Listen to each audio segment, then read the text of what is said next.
बोयिनपल्ली में एक दर्दनाक त्रासदी हुई। 7 साल के आनंद साई की मौत उस समय हो गई जब वह दुर्घटनावश एक छोटे से नाले में गिर गया। आनंद साई अपने घर के सामने खेल रहा था। गलती से उसका पैर फिसल गया और वह नाले में जा गिरा। बालक के नाले में गिरने की जानकारी स्थानीय लोगों ने अधिकारियों को दी। गोताखोरों की मदद से बालक के शव को नाले से बाहर निकाला गया। उसके माता पिता रोते हुए अपने पुत्र की इस दर्दनाक मौत से शोकमग्न हैं। ఆనంద్ సాయి ఇప్పుడు 2 అయిపోయింది 3కి వెళ్తుండు ఆయన పెద్ద నాయన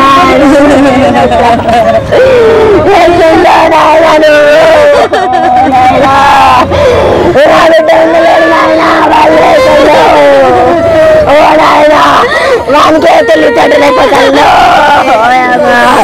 ఈయన తల్లి తక్కువడమ్మా నాకున్నోళ్ళే 2 నాయన కొడుకులు. ఓ నాయన దేవుడికి నేనేం పాపం చేయలేదు నాయన. అన్నప్పుడు వెళ్ళాలి నాయన నేను. ఓ నాయన ఆయన నిలవకుండా ఏం చెప్పాలి దేవుడు. నేను ఆడుకుంటుంటే వచ్చి అది మట్టి మట్టి ఉంది ఇక్కడ అంతా. అసలు ఏమన్నా గోడలాగానన్నా ఏంది రాళ్ళన్నా పెడితే పిల్లలు వెళ్ళకపోయేటోళ్ళేమో. మేము ఉండేది పైననే. అది జారిందంట పడంగానే ఆ అన్న చూసిండట. ఇదిగో ఈ అన్న చూసిండు. చేతులు పైకి లేపంగానే మా ఆయన దుంకిండట అల్లకి. ఆయన కూడా దొరకలేదు. నేను కుకింగ్ చేయడానికి వెళ్ళిన బయటకు. వచ్చేసరికి నా బిడ్డ అడగకి వెళ్ళిపోయినట్టుండు. 1 అవర్కి వచ్చిండ్రు. అప్పుడే వచ్చిన కూడా నా బిడ్డ బతుకునేమో అలా 15 days అవుతుంది. అది అయితలేదు రోజు సురు పోతురు కూడా నా బిడ్డ మాకు ఒక కాలర్ ఫోన్ చేసి ఈ ఇక్కడ తోకట్ట దగ్గర ఉన్న నాలాలో ఒక అబ్బాయి పడ్డాడని ఫోన్ చేసి చెప్పడం జరిగింది. ఇక్కడ వచ్చి మేము విచారిస్తే ఆ బాబు సుమారు 9:45 సమయంలో పడ్డాడని ఇక్కడ స్థానికులు ప్రత్యక్ష సాక్షులు చెప్పినారు. ఆ సాక్షి తర్వాత మేము మరియు డిఆర్ఎఫ్ సిబ్బంది ట్యాంక్ బండ్ దగ్గర శివ అనే గజయిత గాని బృందాన్ని పిలిపించి వారి సహాయంతో ఈ సహాయ చర్యలు చేపట్టడం జరిగింది. ఈ సహాయ చర్యల్లో భాగంగా సుమారు ఒక 2 గంటలు కష్టపడ్డ తర్వాత బాబు బయటకు రావడం జరిగింది. ఆ నాలాలో ఉన్న వాటర్ను తోడడము, అక్కడ అడ్డుకట్టలేయడము, సిమెంట్ ఇసుక బస్తాలు వేయడము అవి చేయడం వల్ల నీటి ప్రవాహాన్ని ఆపి వేరే సైడ్ డైవర్ట్ చేసి ఆ బాబును వెలికి తీయడం జరిగింది. ఆ బాబుని ఇప్పుడు తదుపరి చర్యల నిమిత్తము ఉస్మానియా ఆసుపత్రికి తరలించడం అయింది. ఇంకా ఇప్పటి వరకు మాత్రము ఫిర్యాదు ఇవ్వలేరు. వాళ్ళ తల్లిదండ్రులతో ఫిర్యాదు తీసుకొని ఆ ఫిర్యాదు ఆధారంగా చర్యలు గైకొనబడతాయి. ఇంకా విచారణలో ఉంది. ఒకవేళ ఆ విధంగా ఎవరైనా నిర్లక్ష్యం ఉంటే వాళ్ళపైన చట్టపరమైన చర్యలు తీసుకొనబడతాయి. एलबी नगर क्षेत्र के विधायक देवीरेड्डी सुधीर रेड्डी ने पर्यावरण की रक्षा के लिए सभी लोगों से आगे आने का आह्वान किया। इसके लिए उन्होंने कहा कि सभी लोग वृक्षारोपण कर इस क्रम को सदैव आगे बढ़ाते जाएं। आज विश्व पर्यावरण दिवस के अवसर पर उन्होंने वृक्षारोपण किया और लोगों में पौधे बांटे। विधायक ने इस मौके पर एलबी नगर से चिंतल तक साइकिल की सवारी भी की। इस कार्यक्रम में पुलिस अधिकारी समेत कई अन्य नेता उपस्थित थे। ప్రపంచ పర్యావరణ దినోత్సవం. పర్యావరణము కాలుష్యం రోజు రోజు పెరిగిపోతున్నాయి. ప్రజలు, మానవాళి, ప్రభుత్వాలు, ముఖ్యమంత్రులు, ప్రధానమంత్రులు అన్ని సమస్యలను ఏదో దిశగా ప్రయత్నం చేసి సొల్యూషన్స్ వెతుకుతున్నారు. కానీ మన ముందున్న ప్రాబ్లమ్స్ 2 ప్రాబ్లమ్స్. ఒకటి ట్రాఫిక్, 2 పొల్యూషన్. రాబోయే తరాలకు ట్రాఫిక్ని ఈజీ చేయాలి, మరి పొల్యూషన్ కంట్రోల్ చేయాలి. అందులో భాగంగా ఇది ఎవరో ఒకరు చేస్తే అది ప్రాబ్లం సాల్వ్ అయ్యేది కాదు. అందరూ కూడా తలా ఒక చేసి వాళ్ళ బాధ్యతను నెరవేరిస్తే రేపు పొద్దున మనం ఈ పొల్యూషన్ని, కాలుష్యాన్ని అరికట్టగలుగుతాం. కాబట్టి సమాజంలో ముఖ్యమైన అధికారులందరినీ కూడా ఇందులో ఇన్వాల్వ్ చేస్తే బాగుంటుందని ఒక ఆలోచనతోటి ఈరోజు ట్రాఫిక్ డిపార్ట్మెంట్, మరి ల్యాండ్ ఆర్డర్ డిపార్ట్మెంట్ అందరినీ కూడా ఇన్వాల్వ్ చేసినాం. వాళ్ళందరూ కూడా వచ్చినందుకు ప్రత్యేకంగా వారికి అందరికీ కూడా ధన్యవాదాలు తెలుపుకుంటూ అందరం కలిసికట్టుగా కాలుష్యాన్ని అరికడదాం. తద్వారా ఒక మంచి కాలుష్య రహిత సమాజాన్ని వచ్చే తరాలకు అందజేద్దామని చెప్పేసి ఈ సందర్భంగా మనం చేస్తున్నాం.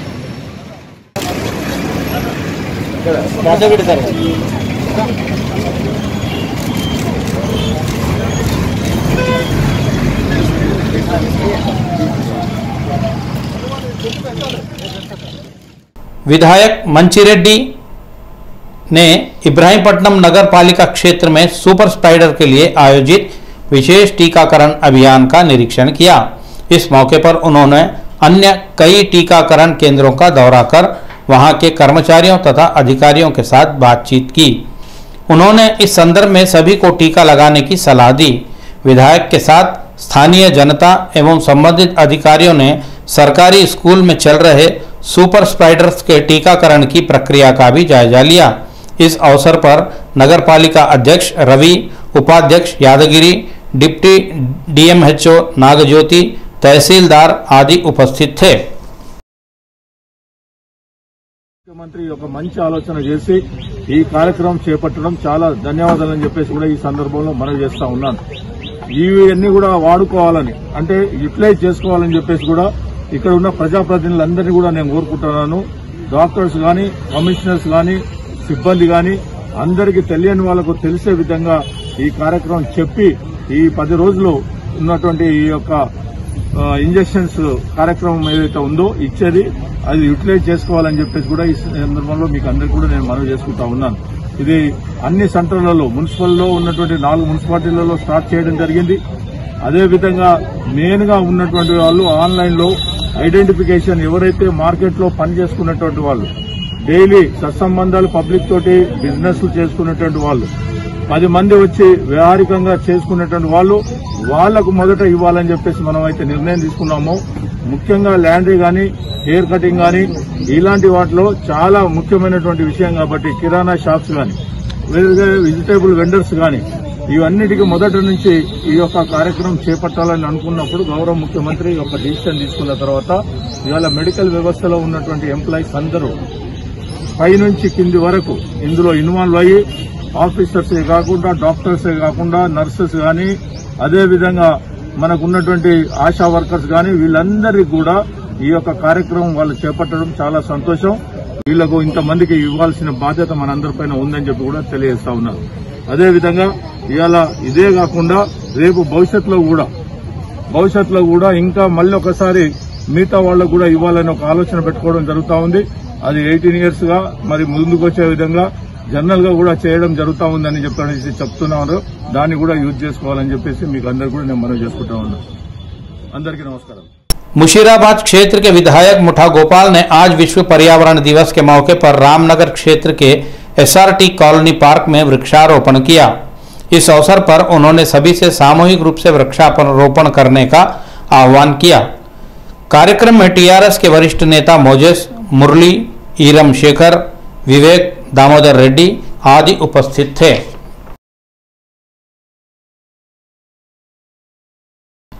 तेलंगाना राज्य पुलिस हाउसिंग कॉरपोरेशन के अध्यक्ष कोलेटी दामोदर गुप्ता ने अपने जन्मदिवस के मौके पर तेलंगाना आर्य वैश्य उद्योगपति मंच के अध्यक्ष तथा क्लासिकल ग्रुप ऑफ कंपनीज के तत्वावधान में एक जल संयंत्र का उद्घाटन किया।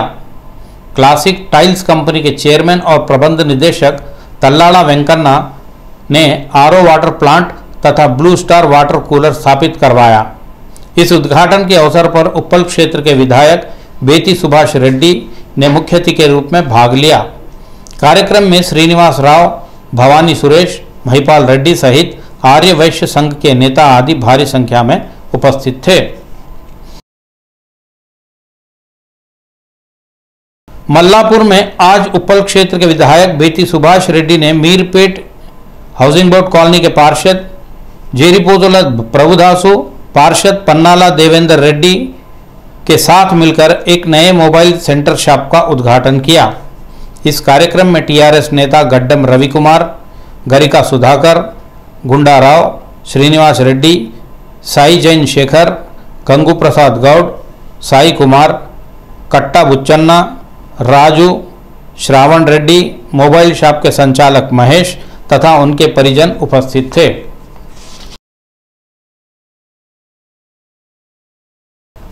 राज्य सरकार के कोरोना आपदा पैकेज के तहत आज शहर के अधिकांश क्षेत्रों में सफेद राशन कार्ड धारक गरीबों के लिए निशुल्क चावल वितरण का कार्यक्रम आरंभ किया गया।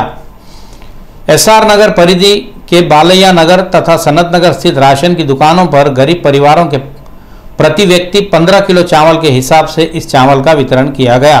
इस अवसर पर कोविड नियमों का विशेष रूप से पालन किया गया।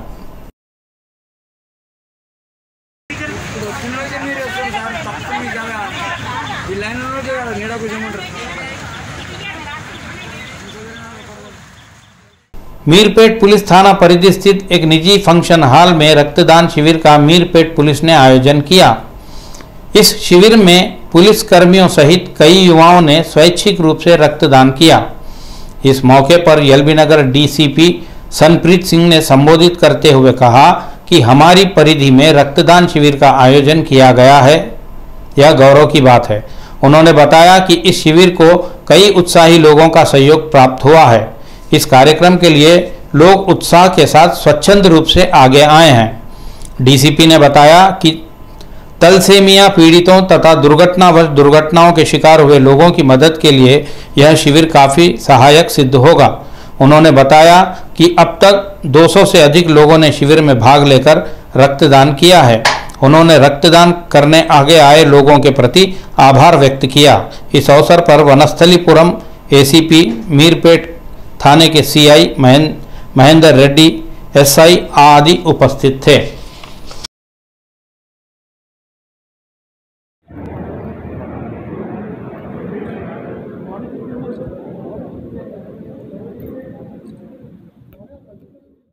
मुशीराबाद विधानसभा क्षेत्र के विभिन्न डिवीजनों में कोरोना आपदा पैकेज के तहत विधायक मोटा गोपाल ने गरीब परिवारों को मुफ्त चावल का वितरण किया।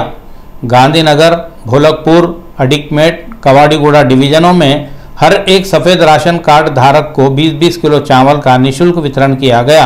इस अवसर पर पूर्व पार्षद मुठा पद्मा नरेश, नेता मुठा नरेश सहित विविध डिवीजनों के अध्यक्ष आदि उपस्थित थे। कोविड का प्रभाव मैकेनिक की दुकानों पर भी पड़ा है।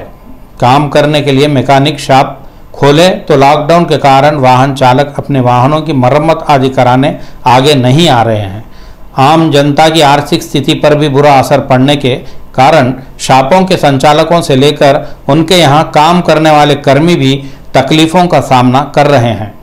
इन परिस्थितियों के चलते मैकेनिक शॉप के मालिकों तथा उनके सहकर्मियों के परिवारों का भरण पोषण होना भी मुश्किल हो गया है। ये लोग खासी दिक्कतों का सामना कर रहे हैं। मैकेनिक शॉपों के मालिकों का कहना है कि सरकार जब लॉकडाउन में प्रातः 6 से 10 बजे तक ढील दी थी, उस समय उन 4 घंटों के दौरान थोड़ा बहुत काम मिल रहा था, लेकिन ढील की अवधि को बढ़ाकर जब से 1 बजे तक किया गया है, तब से हाथ लगा काम भी धूर हो चला है। कुछ मैकेनिक शॉपों के संचालकों का कहना है कि जिस समय कोरोना नहीं था उस समय हमारी प्रतिदिन 15,000 रुपयों तक की आय होती थी। वर्तमान समय में हमारी प्रतिदिन की आय मात्र 400 से 600 रुपयों के बीच हो गई है। लॉकडाउन का समय जब कम था उस दौरान लोग अपने समीपस्थ दुकानों में वाहनों की मरम्मत के काम करवा लिए। समयावधि बढ़ाते ही हुए सरकार द्वारा लिए गए इस निर्णय के प्रकाश में वाहन मरम्मत कराने हेतु आने वाले ग्राहक 10 मिनट का इंतजार किए बिना ही अन्य मरम्मत वालों के यहाँ चले जा रहे हैं। इन परिस्थितियों के चलते काम न मिलने से हमारे परिवारों को चलाना भी दुर्भर हो गया है। यदि हम कहीं दूसरों के यहाँ जाकर काम करने की कोशिश करें तो वे लोग कोरोना के भय से हमें करीब तक नहीं आने दे रहे हैं। मैकेनिक शॉप में काम करने वाले सहायक कर्मियों की जिंदगी भी कष्टदायक हो गई है। एक ओर कोविड का भय तो दूसरी ओर ग्राहकों की कमी, इनके परिवारों के 2 वक्त का भोजन जुटाना भी तकलीफमय हो गया है। मैकेनिक शॉपों के अधिकांश कर्मी सड़कों पर आ गए हैं। कोरोना के डर से शॉप बंद रखें तो नियमित ग्राहक दूर हो रहे हैं। यदि शॉप खोले तो समय की मार से नियमित लोग अन्य समीपस्थ मैकेनिकों की शरण पकड़ रहे हैं। నాకు మెకానిక్ షాప్ ఉంది రామంతపూర్లో. అయితే పొద్దుగాల లాక్డౌన్ పడ్డప్పటి నుంచి పొద్దుగాల 6 గంటల నుంచి 10 గంటల వరకు మాకు బండ్లు ఏం వెహికల్స్ రాలేవు. అయితే ఇప్పుడు ఆ వెహికల్స్ రాలేదు, ఆటోమొబైల్ షాపులు తెరుస్తలేరు, మాకు చాలా ఇబ్బంది అవుతుంది. ఇప్పటి నుంచి కూడా మళ్ళీ మార్నింగ్ 6 గంటల నుంచి 12 గంటల వరకు 1 గంటల వరకు వేసిరు. అది కూడా టైం సరిపోతలేదు. మాకు ఎట్లనే ఇబ్బంది అవుతుంది. షాప్ కిరాయిలు కట్టలేకపోతున్నాం, ఇంట్లో తీసుకోలేకపోతున్నాం, అన్నిట్లకి ఇబ్బంది అవుతుంది. అటు వాషింగ్ పంపించలేకపోతున్నాం. రోజు ఒక బండి వేస్తే కూడా ఒక 250 200 కూడా రాలేకపోతున్నాయి. అందుకే మాకు చాలా ఇబ్బంది అవుతుంది. అందుకే మేము గవర్నమెంట్ నుంచి ఏదో ఒకటి మాకు ఆశ కలగాలని, మాకు ఏదో ఒకటి చూడాలని చూస్తున్నాం. मैकेनिक शॉप संचालकों ने बताया कि हम जिन मलगियों में शॉप लगा रखे हैं उन मलगियों का भाड़ा भी गत 1 वर्ष से नहीं निकल पा रहा है। हमारे सरों पर 1 साल से अधिक का भाड़ा पड़ा हुआ है। हमारा मेहनत का कारोबार है, इसी पर हमारी ज़िंदगी आधारित है। हम लोग बाहरी लोगों से ब्याज पर कर्ज लाकर हमारे परिवारों को तंगी से चला रहे हैं। यदि मकान मालिक भाड़ा माफ़ करें तो थोड़ी राहत मिलने की उम्मीद है। आने वाले कई वर्षों तक हमें आर्थिक रूप से तकलीफ़ों का सामना करना ही पड़ेगा, कहते उन्होंने अपनी वेदना व्यक्त की। నాకు షాప్ ఉంది. మార్నింగ్ ఇంతకుముందుకేమో లాక్డౌన్లో మార్నింగ్ 6 గంటల నుంచి 10 గంటల వరకు పెట్టారు. అప్పుడైతే గిరాకీ ఏం కాలేదు. ఏం చేద్దామన్నా ఇంట్లో గడవడానికి కూడా ప్రాబ్లం అవుతుంది. అయినా కానీ గిరాకీ రావట్లేదు. మళ్ళీ ఇప్పుడు ఉదయం 6 గంటల నుంచి మధ్యాహ్నం 1 గంట వరకు పెట్టారు. ఏమైనా తీసుకొద్దామన్నా కానీ టైం సరిపోవట్లేదు. దానికి అవుతుంది ఇబ్బంది. మళ్ళీ ఏమో కూరగాయలకి మళ్ళీ గిరాకీ కట్టాలన్నా కూడా చాలా ప్రాబ్లం అవుతుంది. ఇంట్లో ఏం వెళ్ళట్లేదు. ఇది ఎలాగైనా కోవిడ్ నుంచి మాకు గవర్నమెంట్ నుంచి ఏదైనా సహకరించాలని కోరుతున్నాను. नगर में पुलिस द्वारा कितनी भी सख्ती बरतें पर आम जनता में किसी प्रकार का बदलाव नहीं आ रहा है। सरकार लॉकडाउन के ढील की अवधि को बढ़ाकर घरों तक पहुंचने के लिए 1 बजे तक की राहत देने के बावजूद लोग अपनी पूरी लापरवाहियां और गैर जिम्मेदाराना आदतों से बाज नहीं आ रहे हैं। ढील की अवधि समाप्त होने के बाद भी लोग सड़कों पर मनमाने ढंग से घूमते हुए पुलिस को चिढ़ा रहे हैं, उन्हें सख्ती पर उतरने के लिए मजबूर कर रहे हैं। इस संबंध में हमारे प्रतिनिधि श्रीकांत की यह रिपोर्ट। నగరంలో పోలీసులు ఎగ్జాక్ట్గా 2 o'clock చెకింగ్ నిర్వహించడం జరుగుతుంది. ఎక్కడ చూసినా పోలీసుల చెక్ పోస్ట్, పోలీసుల పహరాతో కూడా ఎగ్జాక్ట్గా 2 గంటల నుండి ఈ చెకింగ్ అంతా కూడా కొనసాగుతుంది. సీఎం కేసీఆర్ ఇచ్చినటువంటి ఆదేశాల మేరకు పోలీసులు అంతా కూడా రంగంలోకి దిగి ఎగ్జాక్ట్గా 2 o'clock నుంచి రోడ్లపై అంతా కూడా చెకింగ్ నిర్వహిస్తున్నారు. అయితే ప్రస్తుతం మనం ఉన్నటువంటి సచివాలయం వద్ద చెక్ పోస్ట్ వద్ద ప్రస్తుతం అయితే ఉన్నాము. ఇక్కడ చూసుకుంటే మాత్రం 2 గంటలు దాటినా సరే వాహనాలు ఇంకా రోడ్లపైకి రావడం జరుగుతుంది. అదేవిధంగా పోలీసులు అయితే వారిని ఆపే ప్రయత్నం అయితే చేయడం జరుగుతుంది. దానికి సంబంధించి అసలు రోడ్లపైకి ఎందుకు రావడం జరుగుతుంది, అసలు ఎక్కడి నుంచి వస్తున్నారు, ఎక్కడికి వెళ్తున్నారు అనే వివరాలు అయితే సేకరిస్తూ ఉన్నారు. అయితే పోలీసులు దాదాపు 10-15 మంది ఉన్నటువంటి చెక్ పోస్ట్ వద్ద పోలీసులు సంబంధించి అంతా కూడా చెకింగ్ అంతా కూడా కొనసాగుతుంది. అయితే వాహనాలకు సంబంధించి 2 క్యూ లైన్లు కూడా ఏర్పాటు చేయడం జరిగింది. ఒకటి అంబులెన్స్ కావచ్చు, ఎమర్జెన్సీ సర్వీసెస్, గవర్నమెంట్ వెహికల్, దానికి సంబంధించి ఒక క్యూ లైన్ ఏర్పాటు చేయడం జరిగింది. అయితే నార్మల్గా వచ్చే వెహికల్లకు అంతా కూడా ఇంకో క్యూ లైన్ ఏర్పాటు చేయడం జరిగింది. సో ఈ క్యూ లైన్లకు సంబంధించి వీఐపీకి సంబంధించి ఒక క్యూ లైన్ మాత్రం నేరుగా వెళ్ళిపోవడం జరుగుతుంది. మరో క్యూ లైన్ ఉన్నటువంటి ఏదైతే ఉంటుందో అంతా కూడా వాహనాలన్నీ కూడా చెకింగ్ చేయడం జరుగుతుంది. వారికి సంబంధించి వివరాలన్నీ కూడా సేకరించడం జరుగుతుంది. దాదాపుగా రోజుకు 40కు పైగా కూడా కేసులు నమోదు కావడం జరుగుతుంది. వారికి సంబంధించి అంతా కూడా జరిమానాలు అయితే పోలీసులు విధిస్తూనే ఉన్నారు. ఎన్నిసార్లు జరిమానాలు విధించినా సరే పోలీసులు ఎంత ఆపినా సరే వీళ్ళంతా కూడా ఇంకా రోడ్లపైకి అయితే రావడం జరుగుతుంది. ఎక్కడ చూసినా సరే వీళ్ళంతా రోడ్లపై అంతా ఎవరు కూడా కఠినంగా వ్యవహరించకుండా వీళ్ళంతా కూడా వ్యవహరిస్తారని తెలుసు. అయితే పోలీసులు మాత్రం చాలా కఠినంగా వ్యవహరించాలనేది కూడా ఆదేశాలు అయితే వీరికి ఉన్న నేపథ్యంలో ఏ వాహనం కూడా ఎవరిని కూడా 2 వీలర్ కావచ్చు, 4 వీలర్ కావచ్చు, ఇలా హెవీ వెహికల్స్ కావచ్చు, అంటే కొన్ని ట్రాన్స్పోర్ట్ సంబంధించినటువంటి డీసీఎంలను అయితే అలౌ చేయడం జరుగుతుంది. 4 వీలర్ 2 వీలర్ని ఖచ్చితంగా ఆపడం, దానికి సంబంధించినటువంటి ఈ పాసులు చూడడం, టీఎస్ వెబ్సైట్లో ఉన్నటువంటి పాసులకు సంబంధించి ఏవైతే అప్లై చేసుకోవడం జరుగుతుందో దానికి సంబంధించి రూట్ మ్యాప్ ఉంటుంది అందులో. సో ఆ రూట్ మ్యాప్ ప్రకారం వీరు ఎక్కడి నుంచి ఎక్కడికి వెళ్ళడం జరుగుతుంది. ఆ టీఎస్ ఏదైతే యాప్ ఉందో ఆ యాప్ సంబంధించి దాంట్లో ఉన్నటువంటి లైన్లో వీళ్ళు రూట్ మ్యాప్లో వెళ్ళాల్సినటువంటి సమయం ఉండదు. సో ఆ నేపథ్యంలోనే వీళ్ళంతా కూడా పోలీసులు దానికి సంబంధించి ఎక్కడి నుంచి ఎక్కడికి అప్లై చేసుకోవడం జరిగింది, వీళ్ళు ఎక్కడి నుంచి ఎక్కడికి వెళ్తున్నారు. ఒకవేళ టీఎస్ పోలీసులో సైట్లో అప్లై చేసుకున్నటువంటి రూట్ మ్యాప్ ఏదైతే ఉంటుందో ఆ రూట్ మ్యాప్లో మాత్రం వీళ్ళు అనుమతిస్తారు. ఆ రూట్ మ్యాప్లో వెళ్ళకుండా వేరే రూట్లో మాత్రం వస్తేపై వారిని అయితే ఆపడం, వారికి సంబంధించి వెహికల్పై అదేవిధంగా వారిపై కూడా జరిమానాలు విధిస్తున్నారు పోలీసు. మనం క్లియర్గా చూడొచ్చు వీళ్ళంతా కూడా 2 వీలర్లని 4 వీలర్లని ఆపడం జరుగుతుంది. ట్రాన్స్పోర్ట్ సంబంధించినటువంటి వెహికల్స్ అయితే వదిలేయడం జరుగుతుంది. ఏదేమైనప్పటికీ మొత్తం కూడా 2 గంటల నుంచి పోలీసులు 2 వీలర్లపై అదేవిధంగా 4 వీలర్లపై వాహనదారులపై కూడా కొరడా కూడా జులిపించడం జరుగుతుంది. రోజుకి 40కు పైగా కూడా ఈ కేసులు అయితే నమోదు కావడం జరుగుతుంది. అయినప్పటికీ ప్రజలు మాత్రం ఇంకా రోడ్లపైకి రావడం జరుగుతుంది. ప్రభుత్వం ఇచ్చినటువంటి వెసులుబాటు గంట పాటు వెసులుబాటు కూడా ఇచ్చినప్పటికీ ప్రజలు మాత్రం ఇంకా రోడ్లపైనే రావడం జరుగుతుంది. ఉదయం 6 నుంచి 1 గంటల వరకు చేసుకోవాల్సిన సమయం కార్యక్రమాలు ఏవైతే ఉంటాయో ఆ కార్యక్రమాలు అయితే వీళ్ళు చేసుకోకుండా దాని తర్వాత కూడా వీరు ఇంకా రోడ్లపై కనిపించడం జరుగుతుంది. సో ప్రభుత్వం ఇచ్చినటువంటి గంట వెసులుబాటు ఏదైతే 1 గంటల నుంచి 2 గంటల వరకు ఇచ్చినటువంటి సమయం ఏదైతే ఉంటుందో అది యూజ్ చేసుకోవాలనేది కూడా ప్రభుత్వం అదేవిధంగా పోలీసు అధికారులు అయితే చెప్పడం జరుగుతుంది. సో అయినప్పటికీ ప్రజలు మాత్రం ఇంకా రోడ్లపైనే రావడం, ఆ గంట వెసులుబాటు ఇచ్చినా సరే ప్రజలు మాత్రం ఇంకా రోడ్లపైనే కనిపిస్తున్నారు. సో వారికి సంబంధించి వాహనాలు సీజ్ చేయడం అయితే దానికి సంబంధించి వాహనాలు సీజ్ చేయడం అదేవిధంగా వారిపై కేసులు నమోదు చేయడం అయితే పోలీసులు తరచుగా చేస్తూనే ఉన్నారు. సో ఏదేమైనా మొత్తం కూడా ప్రభుత్వం ఇచ్చినటువంటి గడువు కూడా ముగిసిన దాని తర్వాత రోడ్లపైకి వస్తున్నటువంటి వాహనాలని పోలీసులు ఆపడం అయితే వారిపై కేసులు నమోదు చేయడం తరచుగా రోజు జరుగుతూనే. సో పోలీసులు ఇంకా కఠినంగా అనే నేపథ్యంలోనే వీళ్ళంతా కూడా చాలా సీరియస్గా కూడా చెకింగ్ అయితే కొనసాగుతుంది. ప్రతి ఒక్క పిఎస్ పరిధిలో దాదాపు 4 చెక్ పోస్టులు వీళ్ళు ఏర్పాటు చేసుకోవడం జరుగుతుంది. దాదాపు 4 చెక్ పోస్టులో 40కు పైగా కూడా కేసులు అంతా నమోదు కావడం జరుగుతుంది. ఎవరో ఏదో కారణంగా వీళ్ళంతా రోడ్లపైకి రావడం. సో పోలీసులు మాత్రం ఒకటి చెప్పేది, కేవలం అత్యవసరం అయితేనే మీరు రోడ్లపైకి రావాలి, ఎటువంటి అనవసరంగా మీరు రోడ్లపైకి వచ్చి పోలీసులకు చిక్కొద్దు అనేది కూడా చెప్పడం జరుగుతుంది. వాహనాలు సీజ్ చేస్తే మాత్రం లాక్డౌన్ తర్వాతనే వాహనాలు కోర్టుకెళ్ళి జరిమానా కట్టించుకొని వాహనాలు తీసుకునే విధంగా కూడా వీళ్ళు చేస్తారనేది కూడా పోలీసు చెప్తున్నారు. సో ఎవరు కూడా రోడ్లపైకి రాకుండా చూసుకోవాలనేది కూడా మనం చెప్పడం జరుగుతుంది. కెమెరా పర్సన్ మురళితో శ్రీకాంత్, హైదరాబాద్.